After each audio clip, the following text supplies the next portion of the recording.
picture this. You're in the middle of a conversation and you can't remember a word. Has this ever happened to you? Of course, it happens to everyone. It happens to me all the time. I'm Gabby from GoNaturalEnglish.com, and in this English speaking lesson, I'm going to show you several nonsense placeholder words that you can use the next time you forget the word that you want to use. So I hope that this is going to be fun and useful for you with your English speaking. Native speakers use these placeholder words all the time, but they're not words that you're going to learn in your English class or in an English textbook. They are informal, casual, conversational words. But ask any native English speaker, they're going to know what these words mean. Now, let me rephrase that. Any North American English speaker, because I'm from the United States and I know these words, but I'm not sure if they are as popular in other English-speaking countries. You can let me know. So if you want to say something, but you can't remember what you call it, maybe there's an object, like, what is this thing? What do you call this? I can't remember the name for it. This, whatchamacallit. This is one placeholder word that we can use when we don't know what the name of something is. Whatchamacallit. Do you have one of these whatchamacallits for your camera? So if you can't remember the name of a thing, you can say whatchamacallit, which is a funny way of asking, what do you call it? What do you call this? Whatchamacallit. It's very common. It's not a made-up word. I mean, it is kind of a made-up word, but it is recognized and commonly used. So this whatchamacallit is called a camera lens cap, but we're just pretending I can't remember the name of some object. And so in that case, you can say whatchamacallit, whatchamacallit, whatchamacallit. Put the stress on the first syllable, whatchamacallit, and the second to last syllable. I hope that you're practicing your pronunciation as I say these words, because it really helps for you to remember these words that you can use when you don't remember other words. Whatchamacallit. Next, we have a few other options. I believe I'm going to show you 5 today. By the way, all of these are placeholders for nouns, and often people will say thing. Thing is more formal, academic, but of course, it's better to say the specific noun if you know it. But if you don't know it, you can say thing, or more casually, thingy, thingy with a Y on the end. Now, thingy is also used when you don't want to say a word. So, for example, maybe you're talking about something embarrassing and you don't want to say it, like, oh, you have a thingy in your teeth? So you don't want to say that thing that's stuck in your friend's teeth, or you have a thingy on your face. Thingy, by the way, could also mean a private part, because often people don't want to use the formal word for their private part. Private part is a euphemism. You can look it up if you're not sure what I'm talking about. But thingy can be used for a word that we don't remember or that we don't want to say for whatever reason. Maybe it's just not appropriate to say the word. Now, related to this is another even more fun placeholder word, a nonsense word, thingamajig. Thingamajig. Thingamajig.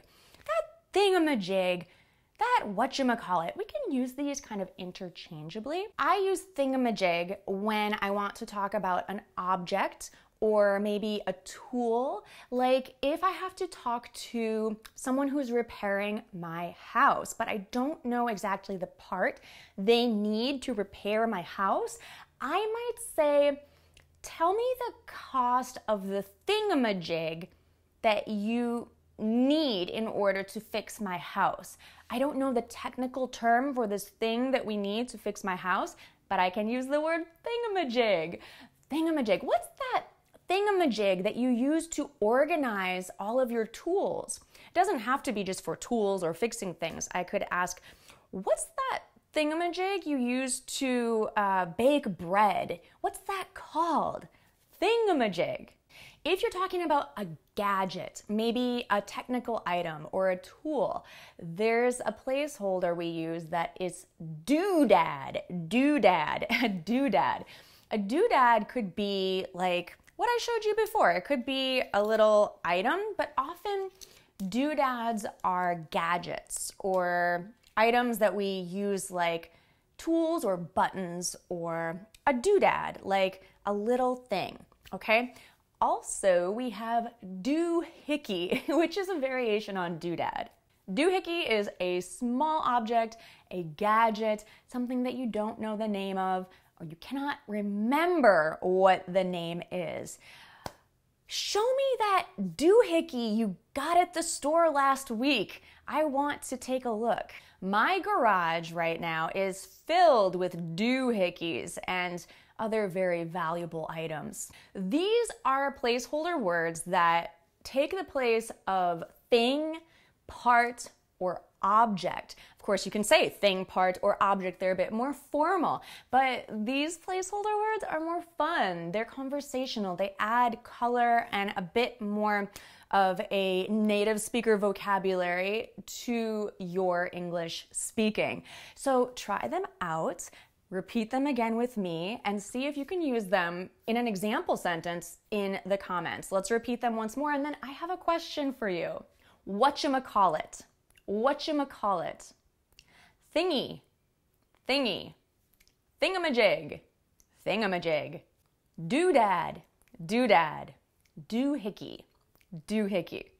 Very good. If I went too fast, you can always rewind and play that section again so you can repeat with me.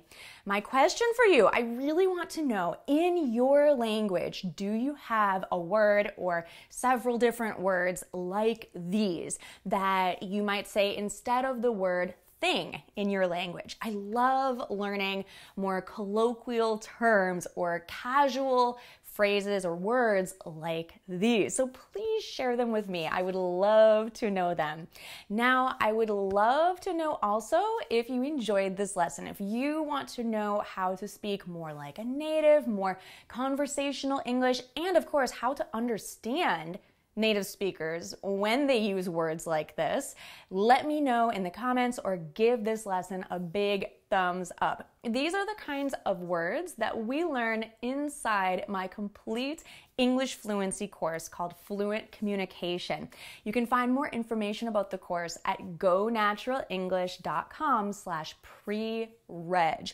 Inside the course, we have hundreds of pre-recorded lessons that will teach you exactly what you need to speak more like a native with confidence, with more fluency, the vocabulary, phrases, phrasal verbs, and much more. We have lots of real-life conversations that are recorded for you to listen to and to improve your listening comprehension. And it's not only recorded materials. As part of the course, we have lessons 3 times a week that are live online speaking practice lessons where you get to practice your English.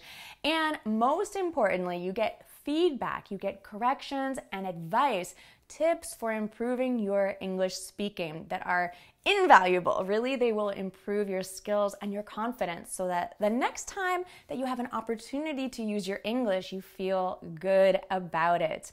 So you are in the right place if you want to master English fluency and communicate, express yourself as well as you do in your native language. You can do it. You are 100% able to do it. You just need the right lessons and the right support and the right feedback. There's much, much more inside my complete English course, but because of time, I'll tell you more about it when you visit gonaturaleNglish.com/pre-reg.